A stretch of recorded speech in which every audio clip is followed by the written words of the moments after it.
Ve inşallah 2019'da ilk Dornier 328 modeli etrafında yapılan ilk uçak uçuşa geçecek. Ama geçemedi. 2019 bitti, 2020 geldi fakat Türkiye'nin ilk yerli ve milli yolcu uçağından hala ses seda yok. Uçağın bir şey oldu, o da Sayın Davutoğlu. Öyle bir uçtu ki daha meclise bile uğrayamıyor o gün bugün. Aslında yerli yolcu uçağının hikayesi 2011'de başladı. Dönemin Başbakanı Tayyip Erdoğan genel seçimlere yerli uçak vaadiyle girdi. Aradan 4 yıl geçti, 2015 seçimlerine gelindi ve AKP'nin yerli uçak sözü bir kez daha billboardlardaki yerini aldı. Tek bir farkla bu sefer vitrinde Erdoğan yerine Halefi Davutoğlu vardı.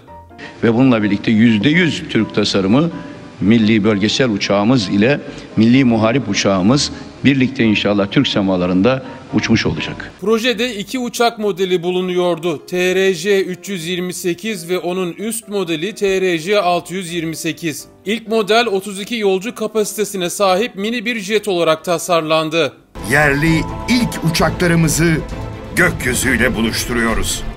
TRJ-628 ise tek seferde 70 yolcu taşıyabilen %100 Türk üretimi ilk yolcu uçağı olacaktı. İlk etapta 50 adet üretilecekti, hatta sonra diğer ülkelere de satılacaktı. Ülkemiz prestij kazanırken ekonomimiz kalkınacak. Yerli uçağın ilk temsili bileti bile kesilmişti. Hem de 29 Ekim 2019 Cumhuriyet Bayramı tarihine. 4 sene içinde fabrikalar kurulacak, Türkiye'nin gururu milli kanatlar 2020 girmeden gökyüzüyle buluşturulacaktı. Herkes gözü semada, müjdeli haberin ne zaman gerçek olacağını merakla beklerken Türk Hava Yolları'nın Amerikan Boeing ile 7 milyar dolarlık uçak satın alma anlaşması imzaladığı haberi geldi.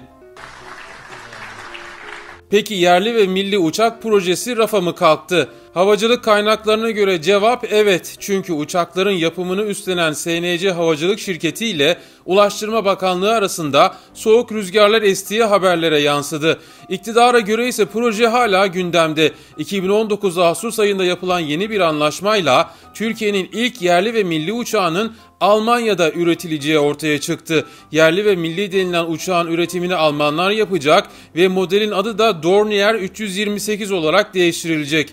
İlk uçuş ne zaman mı? Yeni tarih 2023. Tabii yine rötar yapmazsa. Peki Türkiye'nin ilk yerli ve milli uçağı 2023 tarihine yetişir mi? Yorumlarınızı bekliyoruz.